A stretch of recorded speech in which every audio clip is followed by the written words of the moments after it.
All right. We are at chapter 8 of Billy Miller Makes a Wish.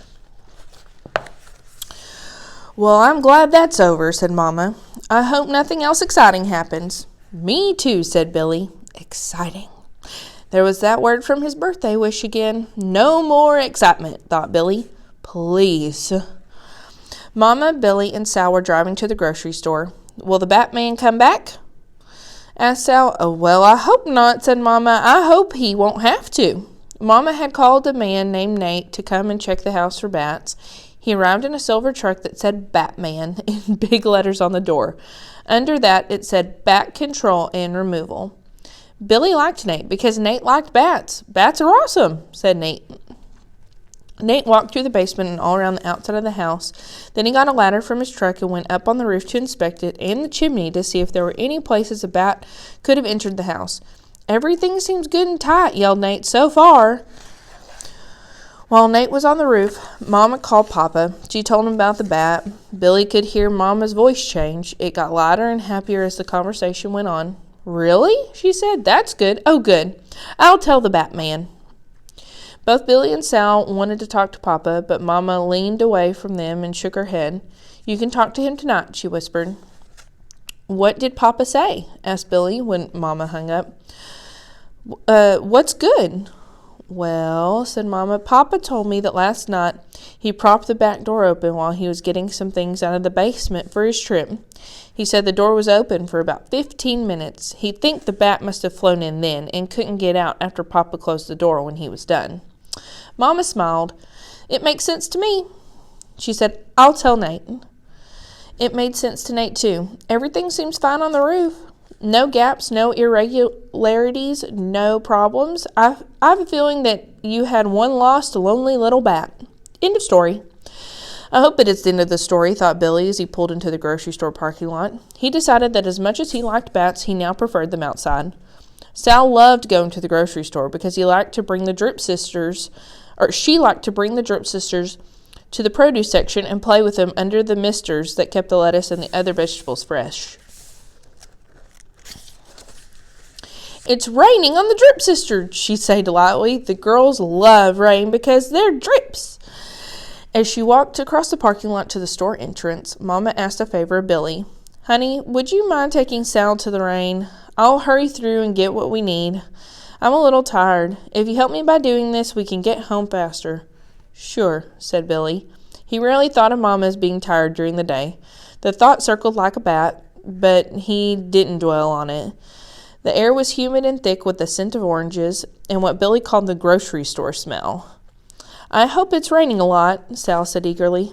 Be patient, Mama said to Sal, and be good for Billy.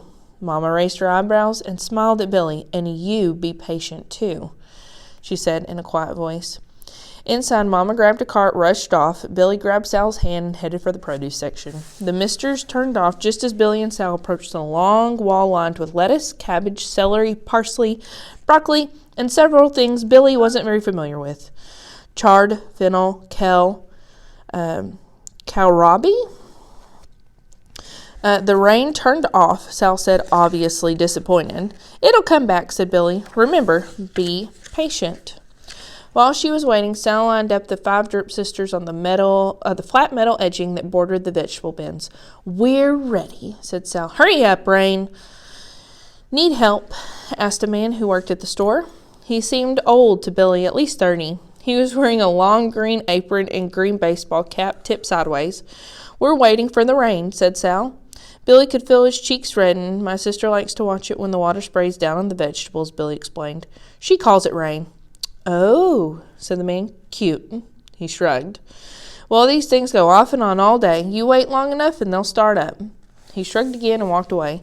Sometimes you have to wait for the rain, Sal told the Drip Sisters in a breezy fashion. Be patient. Nothing happened. The seconds seemed like hours to Billy. He could tell that Sal was quickly growing impatient. She was shifting from one foot to the other and sighed dramatically. Be patient, Billy reminded her. If it doesn't rain soon, said Sal, we'll have to start singing. I'm not singing, said Billy. Papa does, said Sal. He sings "Raindrops Keep Falling on My Head." As he says, it makes the rain come faster. The song goes like this. Oh no, thought Billy. Sal began singing, "Raindrops keep falling on my head."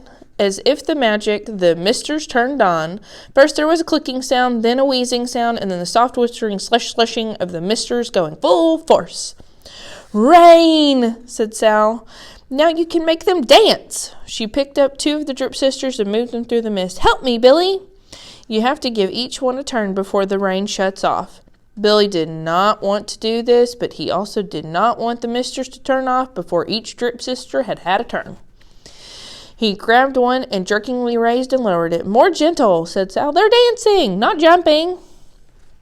Billy conceitedly, grudgingly, he made smooth, graceful loops with one of the Drip sisters. He closed his eyes in an attempt to make himself disappear, to make everything disappear.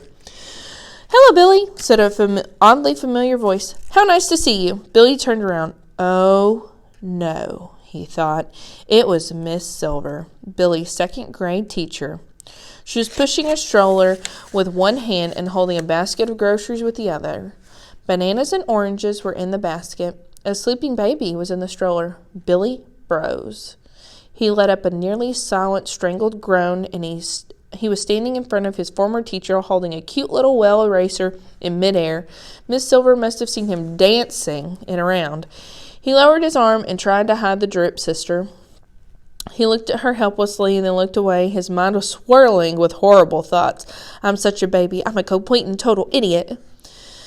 Billy tried to explain. "I'm watching my sister while my mom shops. She has these little racers and she likes to play with them in the..." He didn't know how to make this understandable and to make it clear. He didn't have to. Miss Silver smiled broadly. "You're such a good big brother," she told him. "That doesn't surprise me. It doesn't surprise me at all." Just like that, Billy swelled with a pleasant feeling. His eyes connected with Miss Silver's and then darted off. "Oh, by the way," Miss Silver said, "this is Carson. She'll be moving the stroller back and forth while, she'd been moving the stroller back and forth while we'd been talking.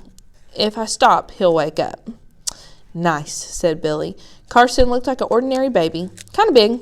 Nothing special. "Well," said Miss Silver, "I should do my shopping. Have a great summer, Billy." "Bye," said Billy. It was strange to see Miss Silver somewhere other than school. He thought that teachers weren't regular people. They were in a different category, like doctors or presidents. They existed in a world separate from the world in which we lived in. He knew that this wasn't true, but it felt true. Billy watched Miss Silver as she merged into a ribbon of other shoppers leaving the produce section. Sal was still making the Drip sisters dance in the rain, and she probably hadn't even noticed Miss Silver. All of a sudden, the misters turned off. "Oh, no," said Sal. "Remember, be patient," said Billy. "The rain will start again. You'll see." He started humming, "Raindrops keep falling on my head," very, very softly. That much he could do.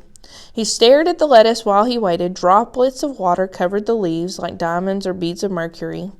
He let his vision blur. The droplets glistened and shimmered, and they turned into a silvery white smear. And then suddenly everything became sharp again. As the misters came on once more, and Mama returned with 2 frosted donuts with sprinkles. One for Sal, one for Billy. And that is chapter 8.